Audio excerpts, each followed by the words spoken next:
Selamat pagi masih. Pagi Bu.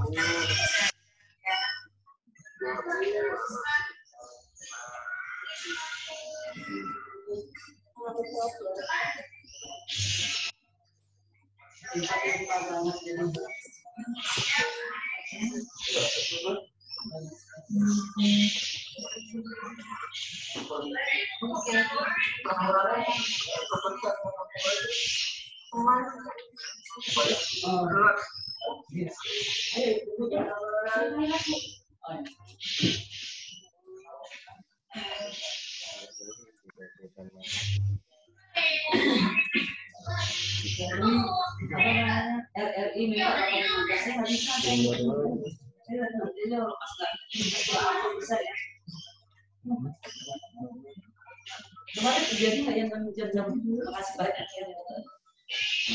Tanya tentang kan dikasih jadwal, misalnya daftar pasal itu juga. Jadi ada tahunnya ada pertanyaan tadi karena enggak, makanya nggak ngejar kalau nggak semangat juga jawab. Itu bicara satu itu bagus sih tulisan itu ya. Itu mana ya? Jika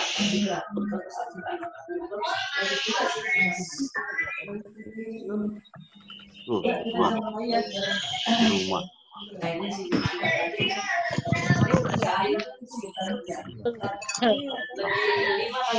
Oh ini Mas?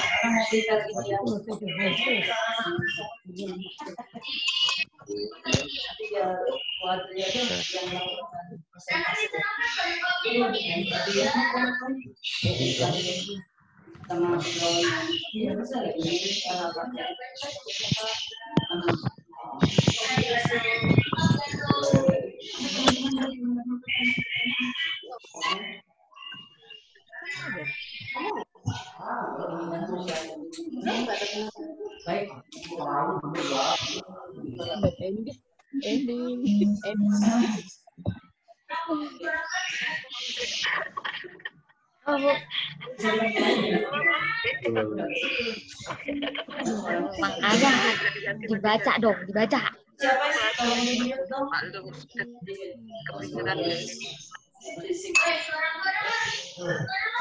Bisa ada orang lain? Orangnya Bu.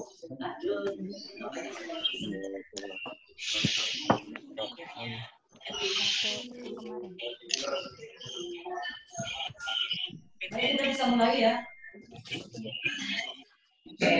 Bisa ada respon masalah semua.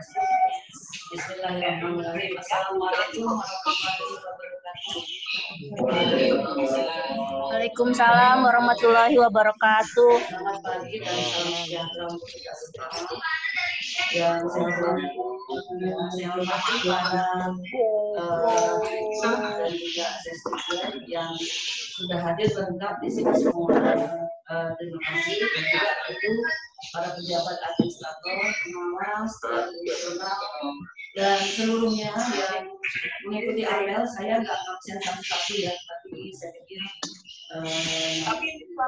saya lihat ini suatu hubungan. Terima kasih ya.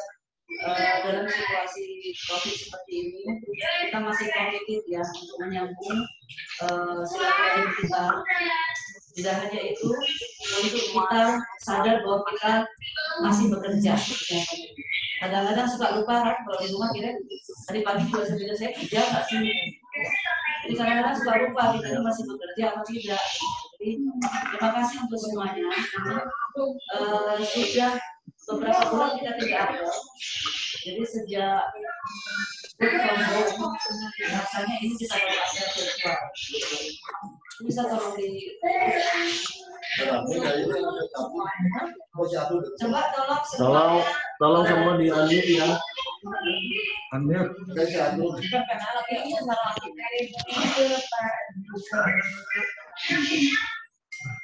suara Mercedes itu berisik ya, siapa ya?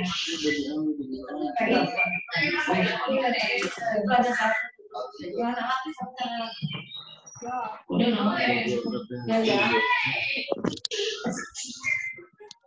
Lumayan sebenarnya. Oke, saya lanjutkan saja. Jadi sejak masa kita work from home, ini kita baru apel. Jadi Jadi sekali lagi saya sampaikan terima kasih. Mudah-mudahan semuanya dalam kondisi sehat, semuanya dalam kondisi baik-baik saja, baik dalam lingkungan keluarga maupun di lingkungan sekitar. Jangan lupa kita kalau dalam kondisi work from home diminta untuk ikut bersama-sama melakukan pencegahan, ya, pencegahan penularan COVID dengan cara-cara yang sudah tertuang dalam protokol kesehatan. Nah, itu harus diingat dari perlindungan diri kita dan juga perlindungan diri orang lain. Nah itu. Nah kita semua di sini lengkap para eselon 2. Mudah-mudahan semua saya nggak mau absen karena tadi saya lihat totalnya sekitar 150 orang, 150-an. Ya, kesadaran untuk bisa menyambung bahwa kita ini masih bekerja. Saya hanya berharap seperti itu. Dan terima kasih ke semua kita yang dalam work from home ini bekerja keras, ya, dan tentu harus inilah yang kita lakukan, bahkan lebih kerja keras daripada sebelum situasi pandemi. Jadi itu biar kita semua tahu bahwa kondisi di rumah berbeda dan kondisi di kantor juga berbeda. Jadi ada yang masih kantor rutin, itu yang harus kita sadari. Nah, saya ingin menyampaikan beberapa perkembangan terakhir supaya semuanya juga lebih aware, ya, peduli, ya. Jadi artinya karena waktu kita tidak banyak, saya ingin bisa berakhir kira-kira pukul 9:05. Nanti sebenarnya biar Buset saja yang menyampaikan terkait dengan administrasi kita. Nah, yang pertama, semua kita paham dan mengerti. Saya minta semua kita harus paham, harus mengerti surat edaran yang dikeluarkan oleh Menaker, ya. Jadi harus satu persepsi. Nah, itu yang di saat work from home, lakukanlah diskusi. Jadi diskusi antar unitnya silakan dilakukan. Jadi untuk mempertajam, karena kita hari ini kita sudah mulai adakan posko THR. Itu pasti Pak Ika. Ya. Jadi mari. Kalau dibuka lagi. Jadi jangan dibuka kalau begitu. Ya, jadi ada 2 SE, ya, satu SE tentang perlindungan dan kelangsungan usaha, di dalamnya protokol kesehatan dan soal upah. Yang kedua SE tentang THR, itu yang kebijakan yang dikeluarkan dalam masa pandemi ini. Nah, tolong itu dilakukan diskusi internalnya, ya, nanti mungkin ada yang pandu supaya nanti kita sama ketika ditanyakan kita ikut mensosialisasikan. Nah, itu kedua SE. Lalu hari ini kita akan launching, jadi mulai berdiri atau mulai diadakannya posko THR Kementerian Ketenagakerjaan, dan Ibu Menteri nanti jam 12 akan melakukan finkom dengan seluruh kepala dinas kabupaten kota. Jadi, nah ini yang mungkin nanti Bu Dinar melakukan coaching, ya, kepada anggota posko, baik itu posko dari kita dan juga posko dari pengawasan. Dan sudah ada surat tugasnya. Saya berharap dan saya minta yang ditunjuk namanya tolong bertugas dengan baik, ya. Saya nanti sewaktu-waktu akan melakukan pemantauan langsung. Jadi jangan sampai kita ditegur, sudah namanya muncul, yang ditegur ke saya, tidak ke bawah, ya. Langsung saya dikirim biasanya WhatsApp-nya oleh Sekjen atau bahkan oleh Menteri, staf ahli. Karena dari kita ada bagian dari yang melaksanakan tugas, gitu, ya. Jadi tolong sekali siapapun yang bertugas yang sudah ditunjuk laksanakan tugasnya secara baik-baik, ya. Nah, kemudian juga saya sudah mengeluarkan SK untuk penunjukan petugas posko, ya. Ya, ini nanti Bu Dina langsung saya minta untuk melakukan pemantauan. Saya minta hari per hari ada update kepada saya. Dan yang lebih penting sebenarnya ini mekanismenya nanti saya juga minta laporan dari Direktur saat di launching sebenarnya apa yang akan disampaikan Ibu Menteri dan bagaimana mekanisme posko ini. Lalu kemudian ada hal besar lagi yang sedang kita susun, yaitu relaksasi BPJS Ketenagakerjaan. Ini di bawah komando Direktur Jenderal Sosial. Hari ke hari, setiap hari dilakukan rapat-rapat sampai Sabtu Minggu kemarin. Terima kasih nih Bu. Jadi semua tahu Sabtu Minggu kemarin kita masih melaksanakan organisasi, mudah-mudahan hari ini bisa selesai. Dan yang tidak pernah berhenti sejak beberapa bulan lalu sampai hari ini adalah melanjutkan pembahasan kita, pendalaman kita tentang RUU Cipta Kerja. Jadi kita tentu masing-masing direktur sudah memerintahkan stafnya untuk melakukan pendalaman, ya, penyesuaian dan sebagainya. Jadi kita masih lanjut untuk membahas RUU Cipta Kerja, sehingga saya minta semua jajaran ini memprioritaskan segala aktivitasnya untuk mendukung beberapa hal, selain tentu yang pertama tadi adalah mengenai penanganan pandemi COVID. Kemudian juga yang tidak kalah penting, dipatuhi surat edaran Menteri Tenagakerjaan tentang penyesuaian sistem kerja, ya, yang sekarang terkait juga protokol kesehatan dan sebagainya. Jadi ada beberapa catatan-catatan penting saya, itu besarannya. Lalu kemudian begini, untuk semua kita, tolong coba pikirkan lagi, karena saya sangat cemas dengan penyerapan. Jadi kemarin saya sempat berdiskusi dengan kawan di kementerian lain. Ini katanya, makanya harus dicek. Semua kita ikut memastikan, jangan sampai kita terlena waktu berlalu bahwa sebenarnya penyesuaian anggaran kita atau yang disebut sebagai refocusing, lalu kita mengatur kembali kegiatan kita, katanya itu bisa untuk mendukung pencegahan dan penanganan COVID. Jadi tidak lagi sekarang yang namanya memberikan bansos itu hanya pada Kementerian Sosial. Jadi coba kita tanyakan masing-masing, mungkin PIP bisa berkoordinasi dengan PIP lain, keuangan bisa berkoordinasi dengan orang lain, atau unit-unit teknisnya coba. Karena kenapa unit lain bisa memberikan sembako? Nah, saya dengar itu bisa dirubah, misalkan dengan memberikan sembako untuk serikat pekerja atau anggotanya. Jadi yang kepada dampak COVID. Bahkan sejak di awal rupanya bisa mengadakan APD. Ini katanya. Jadi karena ketika kita mengajukan anggaran atau pencairan, ketika itu hanya untuk internalnya tenaga atau pemerintah, itu sulit dipenuhi. Tapi begitu melakukan pemberian terkait pencegahan penanganan COVID, itu langsung disetujui. Itu katanya kita juga harus cek. Jadi bisa rupanya, ya, bisa. Saya katakan loh, kami ini unit PHI yang justru bisa, itu akan coba dibaca kembali surat dari KPK, baca kembali perintah-perintah soal reduksi anggaran. Nah, saya tanya, karena ketika saya baca 10%, nah itu belakangnya kan sampai misalnya 20-30% nanti. Ini terutama dulu saya minta tolong, ini yang saya dengar dari unit lain juga kan sekarang memberikan sembako. Jadi kunjungan-kunjungan dengan sembako. Nah, ini yang saya nggak tahu persis. Ini hanya pembicaraan saya ketika saya katakan bagaimana dengan unit-unit lain, unit lain yang pada saat sebelum COVID dia bukan punya fungsi untuk memberikan bantuan sosial. Jadi itu yang minta tolong saya didalami, untuk kita masih punya yang banyak waktu dan pikirkan kegiatan-kegiatan besar. Saya terus terang ini Pak John, yang pertemuan mediator yang sampai berapa ratus ini, apa masih bisa seperti ini? Apa kita ubah dengan seperti apa? Itu yang concern saya, ya.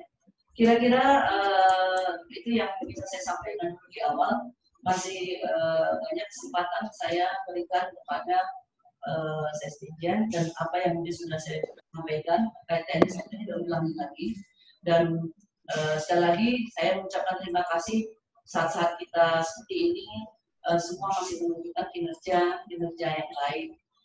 Saya kira itu, silakan. Assalamualaikum warahmatullahi wabarakatuh. Selamat pagi, salam sejahtera buat kita semua.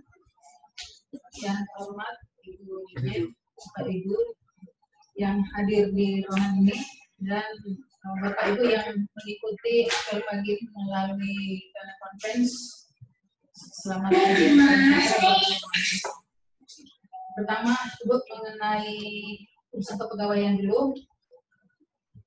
Jadi pertama,